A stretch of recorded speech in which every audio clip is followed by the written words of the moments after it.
السلام علیکم ورحمۃ اللہ وبرکاتہ۔ اعوذ باللہ من الشیطان الرجیم، بسم اللہ الرحمن الرحیم۔ قل ان ربی یبسط الرزق لمن يشاء من عباده ويقدر له وما أنفقتم من شيء فهو يخلفه وهو خير الرازقين۔ صدق الله العلي العظيم۔ اللهم صل على سيدنا ومولانا محمد النبي الأمي وعلى آله وأصحابه وبارك وسلم وصل عليه۔ معزز سامعین و سامعات، سورۃ سبا پارہ نمبر 22، آیات مقدسہ نمبر 39، 40، 41 اور 42 ہیں۔ اللہ رب العزت ان آیات کا فہم اور شعور عطا فرمائیں اور عمل کی توفیق اور صلاحیت عطا فرمائیں۔ گزشتہ درس میں اللہ رب العزت نے یہ رہنمائی ارشاد فرما دی کہ مال و دولت، ظاہری اسباب، یہ سب کچھ عارضی چیزیں ہیں، یہ اللہ کی طرف سے ہوتی ہیں اور اللہ کی مرضی ہے وہ دے بھی لیتے ہیں اور چھین بھی لیتے ہیں۔ لیکن ان ظاہری اسباب مال و دولت کی وجہ سے اللہ کے سچے نبیوں کا مقابلہ کرنا، حزب اللہ سچی جماعتوں کا مقابلہ کرنا، یہ خطرناک ہے۔ اور پھر سب سے بڑی بات یہ ہے کہ یہ اللہ کی طرف سے ہے تو اللہ کی طرف سے شکر ادا کرو، نہ یہ کہ اٹھ کے اللہ کے نبیوں کا مقابلہ شروع کر دو، سچی جماعتوں کا مقابلہ شروع کر دو۔ اس لیے بات یاد رکھیے کہ کوئی مال و دولت کام نہیں آئے گا۔ اللہ کے ہاں اگر کوئی عزت کی اور ترقی کی بیس ہے تو وہ اعلیٰ ایمان ہے، اعلیٰ شعور ہے، اعلیٰ نظریہ ہے، اور اس اعلیٰ نظریے پہ عملی جد و جہد ہے۔ اور وہ تو یہ ہے کہ اللہ کی رٹ کو قائم کرو، اللہ رب العزت کی پہچان پیدا کرو، اپنے قلوب میں اللہ کی رضا اور خوف پیدا کرو، اور انسانیت دوستی پر ایک عادلانہ سیاسی اور معاشی نظام قائم کرو، پھر اللہ کی رٹ قائم ہوگی۔ ورنہ تو اللہ رب العزت ایسی جماعتیں جو ظاہری اسباب و دولت اور وسائل پر قابض ہو کر اپنے آپ کو بڑا کچھ سمجھ کے متکبرین ہو جاتے ہیں، اللہ ان کو کبھی نہیں چھوڑیں گے، اللہ ان کا پیچھا کرتے رہیں گے۔ دنیا میں بھی اللہ کی سچی جماعتیں ان کو ناکام کریں گی، شکست دیں گی، اور آخرت میں بھی یہ ناکام ہوں گے۔ آج کی آیات میں اللہ رب العزت نے پھر اس بات کو دہرایا، قل ان ربی، اے رسول صلی اللہ علیہ وسلم فرما دیجئے کہ بے شک میرا رب یبسط الرزق لمن یشاء من عبادہ ویقدر له، رزق کشادہ کر دیتا ہے جس کو چاہتا ہے اپنے بندوں میں سے، وَيَقْدِرُ لَهُ، اور تنگ بھی کر دیتا ہے۔ اللہ رب العزت ہر ایک کو اندازے کے ساتھ دیتے ہیں اور کشادہ بھی کرتے ہیں، تنگ بھی کرتے ہیں، کسی کو کسی طرح آزماتے ہیں۔ بعض اوقات اللہ نہ دے کے آزماتے ہیں کہ ہم کتنے صبر و تحمل والے ہیں، شکر کرنے والے ہیں۔ یہ اللہ کی مرضی ہے، اللہ زیادتی نہیں کر رہے ہوتے، ایک وقت ہوتا ہے ہر چیز کا۔ اس لیے خوشحالی جب آئے تو اللہ کا شکر ادا کرو نعمت کے طور پہ، اور پھر اللہ کے راستے میں خرچ کرو۔ جب اللہ نے دیا ہے تو اللہ دے کے بھی آزماتے ہیں۔ ہم کیا کرتے ہیں؟ ہم خوشحال ہو کے عیاشیاں کرتے ہیں، پھر اللہ دیکھتے ہیں فضول خرچی تو نہیں کرتے، غلط جگہوں پر میری نعمتوں کا استعمال تو نہیں کرتے، جن ناجائز حرام جگہوں سے روکا ہے کہیں وہاں پہ خرچ تو نہیں کرتے۔ اور میرے بھائیوں، یہ بھی اللہ کی آزمائش، اس لیے صرف خوشحالی کو نعمت نہ سمجھو۔ خوشحالی آئے تو پھر اس پر آزمائش پر پورا اترتے ہوئے اللہ کے راستے میں اللہ کے بتائے ہوئے طریقوں کے مطابق خرچ کر کے خوش ہوں، یہ ہے اللہ کی نعمت۔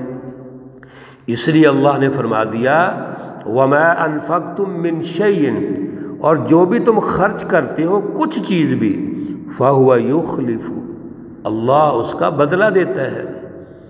جیسے پچھلے درس میں بھی بات ہو رہی تھی کہ اللہ جزاء الضعف دگنا کر دیتے ہیں، 10 گنا، 70 گنا، 100 گنا، اس سے بھی زیادہ۔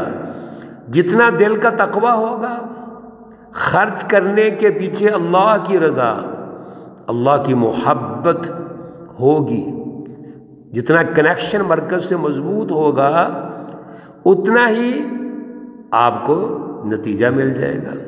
اللہ نے دیا، اللہ کے راستے میں خرچ کیا، اللہ کہتے ہیں میں پھر اور آپ کو دے دیتا ہوں۔ وَهُوَ خَيْرُ الرَّازِقِينَ، یہ یقین پیدا کرو کہ اللہ رب العزت بہترین رزق دینے والے ہیں۔ اس لیے میرے عزیزو، یہاں بڑی احادیث بھی ہیں، وقت ہمارے پاس تھوڑا ہوتا ہے، کہ جس میں خرچ کرنے پر اللہ جب ہمیں واپسی اس کا اہم بدلہ دیتے ہیں مختلف شکلوں میں، رزق کی شکل میں ہے، امن کی شکل میں ہے، اور خوشحالی کی شکل میں ہے، اور جو مصیبتیں پریشانیاں آ سکتی ہیں ان کے ازالے کی شکل میں ہے۔ اللہ تو ہمیں ترقی دینا چاہتے ہیں، مختلف شکلوں میں اللہ ترقی دیتے رہتے ہیں۔ وَيَوْمَ يَحْشُرُهُمْ جَمِيعًا، اور جس دن جمع کریں گے ان کو جمیعاً، سب کے سب کو۔ ثُمَّ يَقُولُ لِلْمَلَائِكَةِ، پھر اللہ کہیں گے فرشتوں سے، أَهَٰؤُلَاءِ إِيَّاكُمْ كَانُوا يَعْبُدُونَ، کیا یہ لوگ تم کو پوجا کرتے تھے، تمہاری عبادت کرتے تھے؟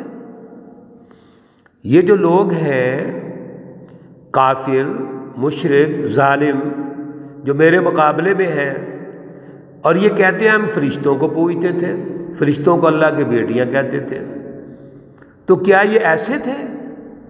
قالوا، فرشتے کہیں گے سبحانک، اے اللہ تو پاک ہے، انت ولینا من دونہم، اے اللہ تو ان تمام چیزوں سے پاک ہے، اور ہماری جرت کہ ہم ان سے کہیں کہ ہماری عبادت کرو یا یہ ہماری عبادت کریں تو ہم اس کو تسلیم کر لیں، بلکہ نام ہمارا لے کے کسی اور کی عبادت کرتے ہیں۔ لیکن جو ہماری حیثیت ہے وہ یہ ہے، ولینا انت ولینا من دونہم، اے اللہ ہم ان کی طرف سے نہیں، اے اللہ ہم تو تیری طرف سے ہیں، تو ہمارا ولی ہے، تو ہمارا سب کچھ ہے، تو ہمارا نگران ہے۔ ان کی کیا حیثیت ہے؟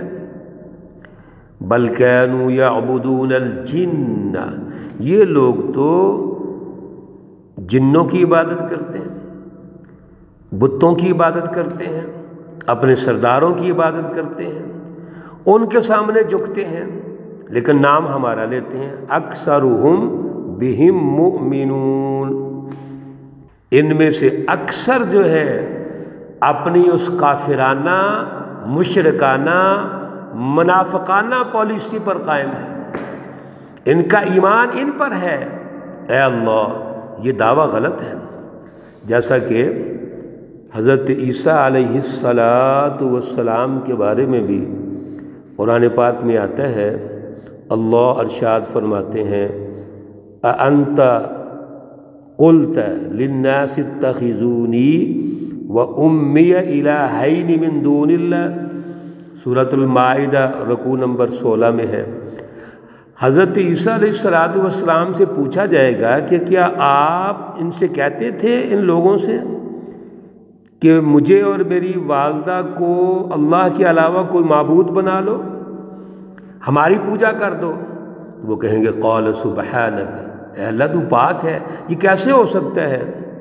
تو یہ سارے ان کے دعوے غلط ہیں۔ دور حاضر میں بھی جب ہم اپنی اس فرسودہ سوسائٹی کو دیکھتے ہیں جہاں سوچ پختہ نہیں ہے، ہر پروپیگنڈے سے ہم متاثر ہو جاتے ہیں، تو ہم عنوان مذہب کا لگا کے، اللہ کا لگا کے، رسول اللہ صلی اللہ علیہ وسلم کا لگا کے اندر کھاتے ہم شرک کر رہے ہوتے ہیں، کسی اور کے سامنے جھکتے ہیں۔ شرک کیا ہے؟ اللہ کو چھوڑ کو کسی اور کو بڑا سمجھنا، کسی کو خود مختار سمجھ لینا، اپنی حاجات، ضروریات، وسائل کا مالک سمجھ لینا، یہی شرک ہے۔ بھائی یاد رکھیے، ہمارا مالک، ہمارا خالق، ہمارا رازق ایک ہی ذات ہے، اور وہ اللہ کی ذات ہے۔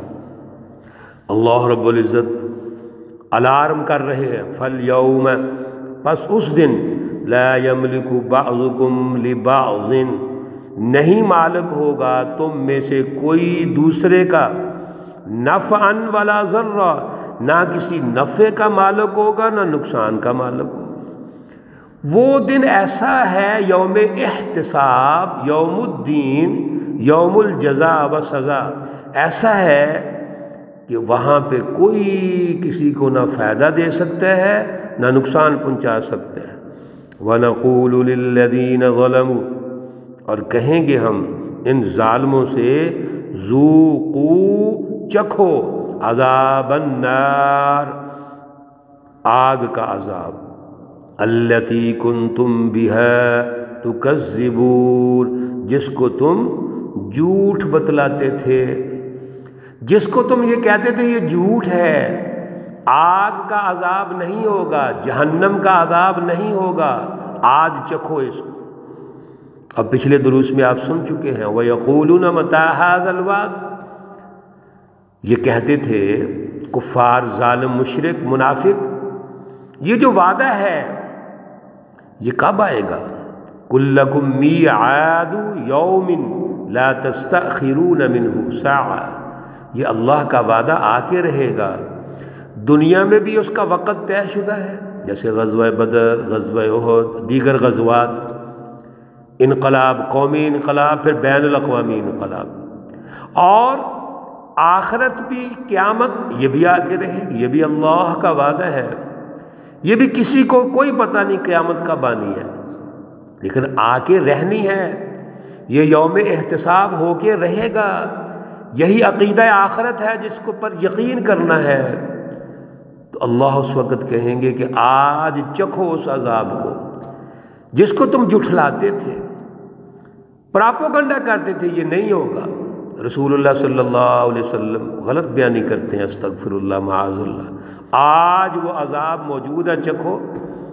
اللہ رب العزت ہمیں عذاب آخرت، عذاب دنیا، جہنم کے عذاب، قبر کے عذاب، برزخ کے عذاب سے محفوظ فرمائے۔ اللہ رب العزت اس آگ سے محفوظ فرمائے جو بہت سخت ہے۔ اللہ رب العزت تمام مرحومین و مرحومات کو جنت الفردوس میں اعلیٰ مقام عطا فرمائے۔ اللہ رب العزت تمام بیماروں کو شفائے کاملہ عاجلہ مستمرہ عطا فرمائے۔ ربنا تقبل منا انك انت السميع العليم وتب علينا انك انت التواب الرحيم، وصلى الله تعالى على النبي الأمي محمد وعلى آله وأصحابه أجمعين برحمتك يا أرحم الراحمين۔ السلام علیکم ورحمۃ اللہ وبرکاتہ۔